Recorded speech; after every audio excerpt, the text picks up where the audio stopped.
What's up? Welcome to episode 112 of WFS, The Will Ford Show. Whether you're listening to this on SoundCloud or on Apple Podcast, or you're watching this on YouTube, thank you so much for tuning into the show. Really appreciate you being here. And the NFL is back tonight. I am so excited. The NFL is my favorite sport to watch and cover on this podcast. There's no shortage of things to talk about when the NFL is in play. And the defending Super Bowl champion Kansas City Chiefs open up against the Houston Texans tonight. I have put my prediction out on social media. I have the Chiefs over the Texans 31-17.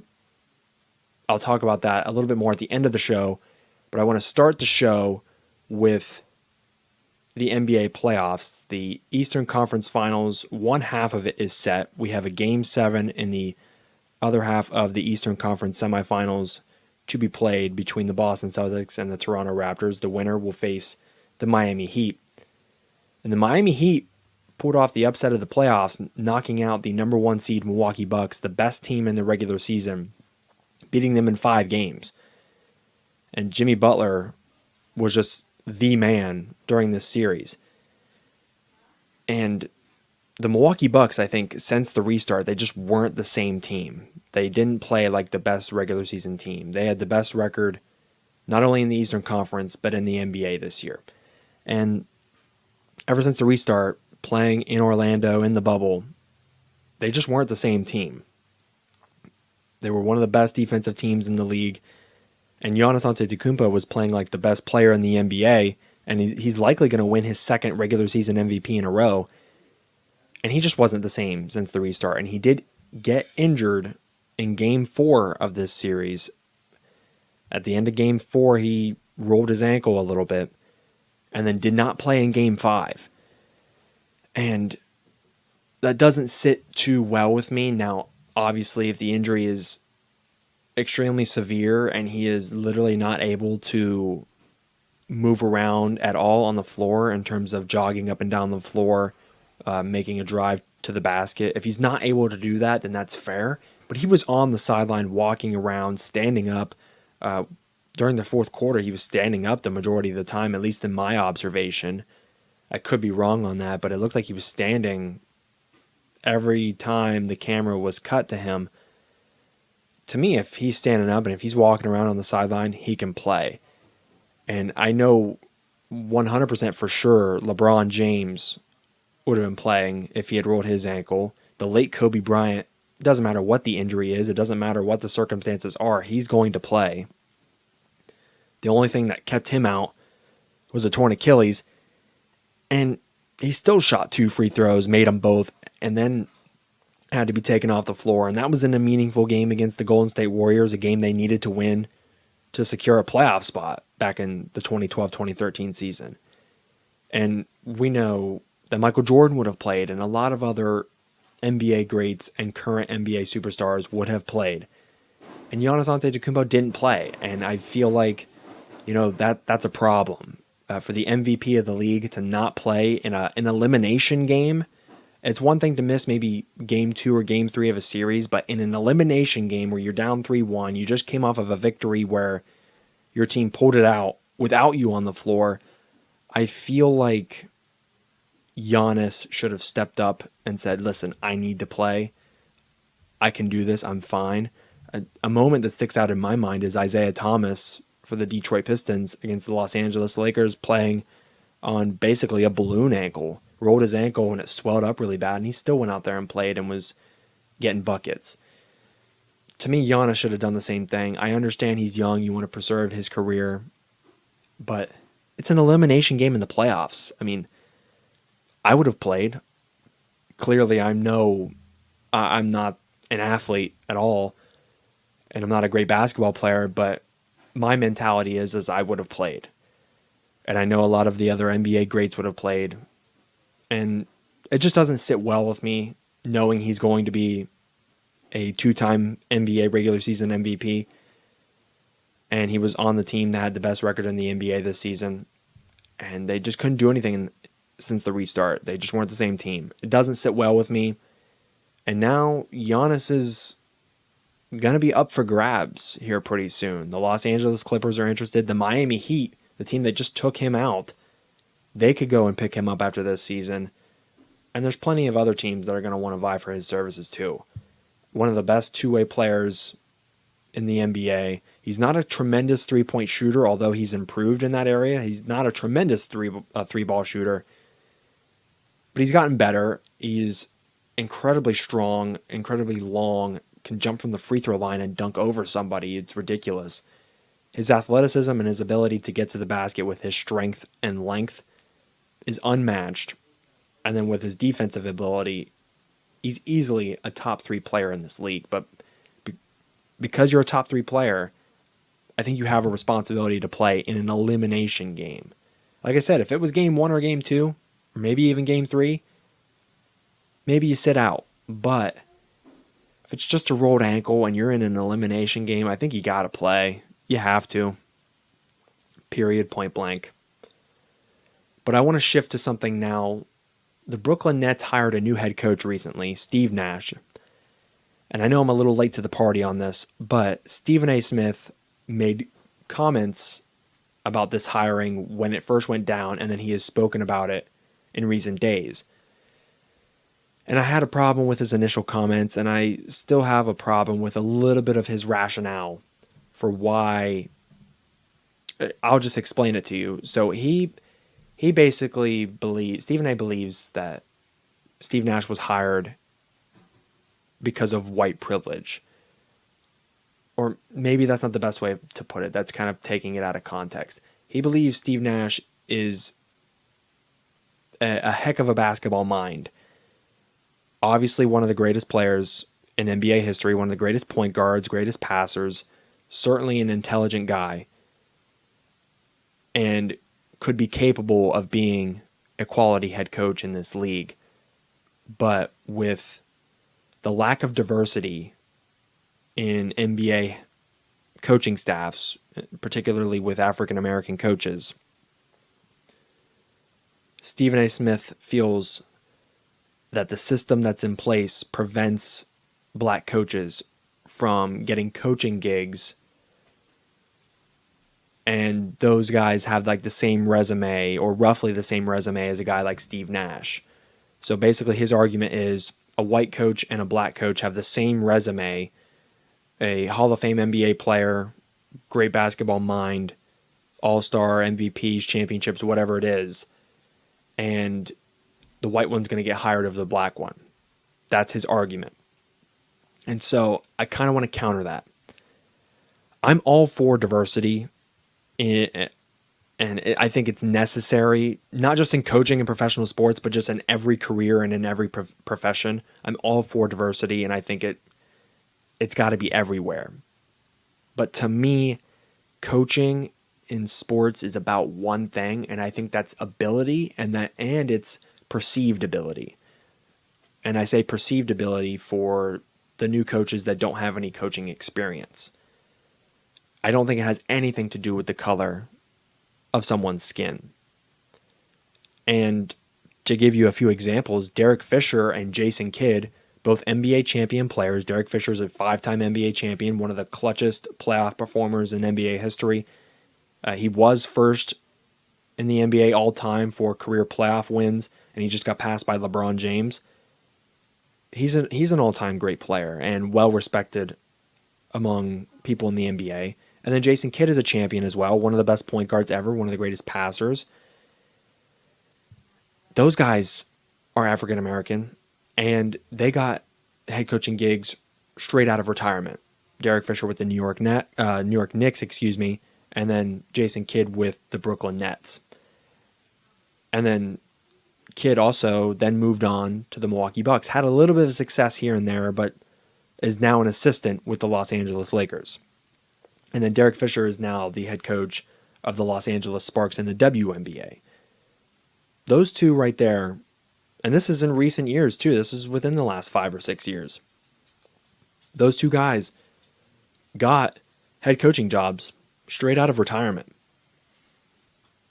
Steve Nash is a 2-time NBA MVP, an all-star, one of the greatest point guards ever. He certainly can be mentioned in the same breath as Derek Fisher and Jason Kidd, and he got a head coaching opportunity. I think with all three of those guys, it's about their perceived ability to be able to coach a group of men and play strong basketball.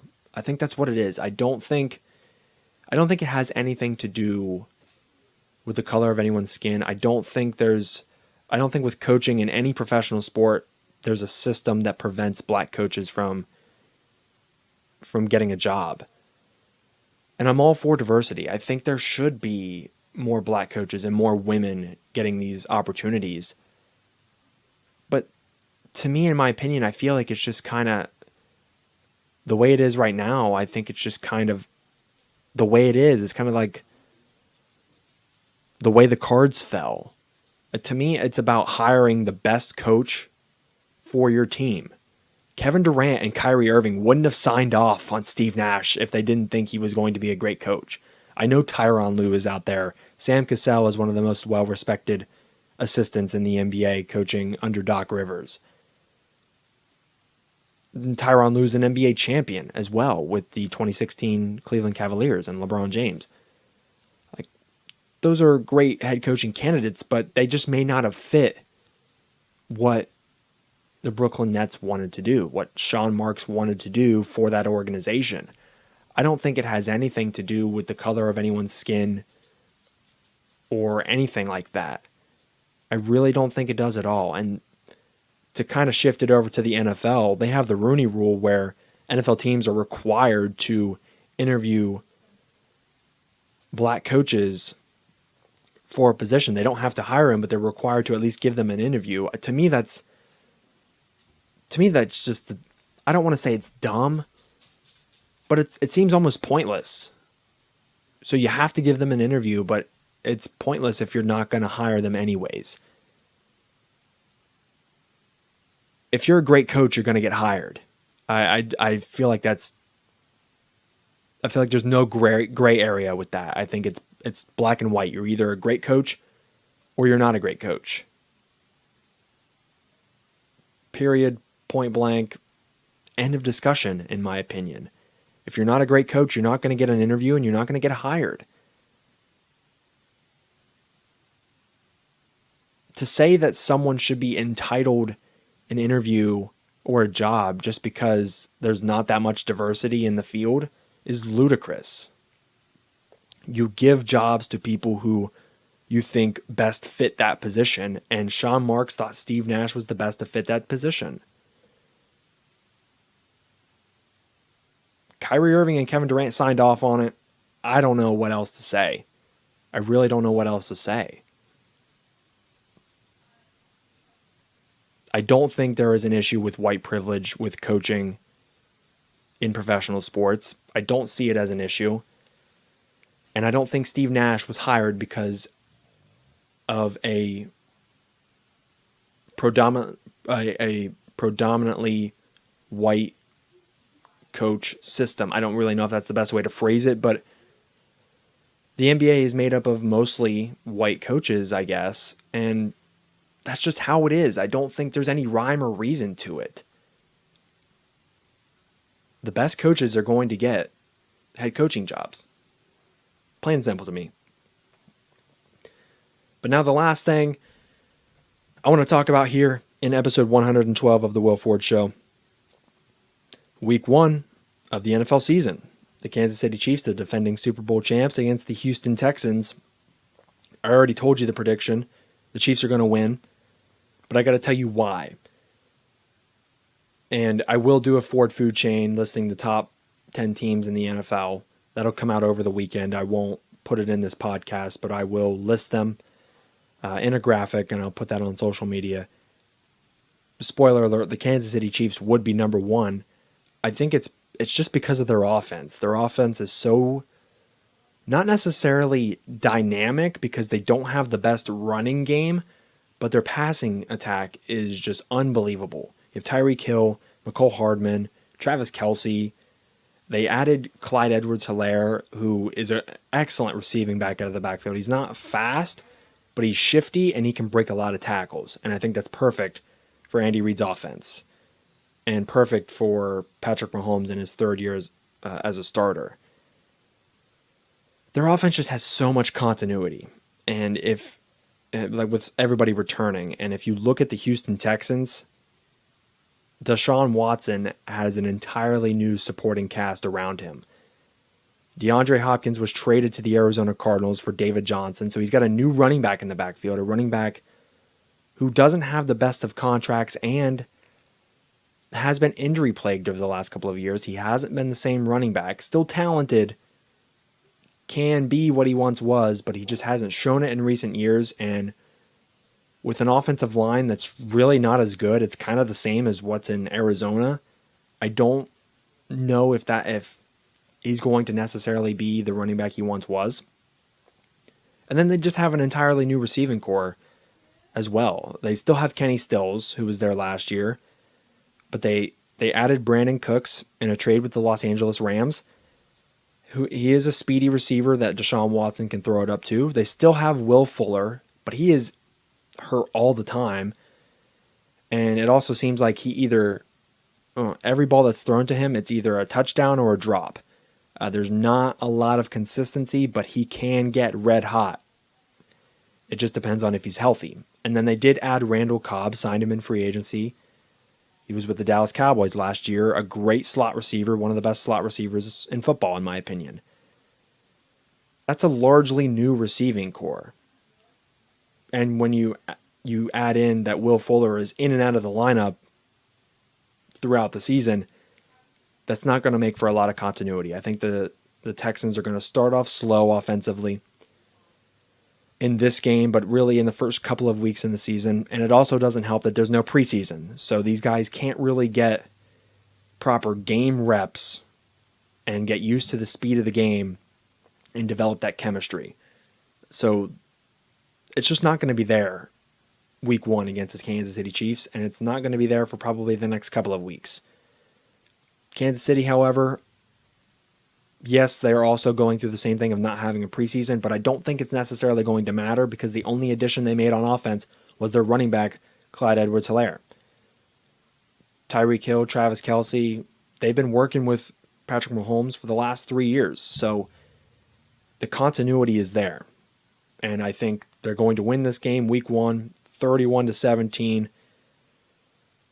And the thing about the Kansas City Chiefs that makes them just such a great team, such a great offense, they lead in every statistical category pretty much. Since Patrick Mahomes took over as a starter, they are first in the NFL in points per game, 31 points per game. I predicted 31 tonight. We'll see if they get there. They're first in offensive touchdowns. They're first in the number of first in the number of 20-plus yard pass completions, and they're second in total offense in terms of yards per game. So, what more do you need? They don't need a running game when Patrick Mahomes can throw for 350, 400. It's incredible. And that's why, to me, they would be number one at the top of my Ford food chain. Their defense, they don't need to have a fantastic defense when they can win a shootout, any day of the week against any team.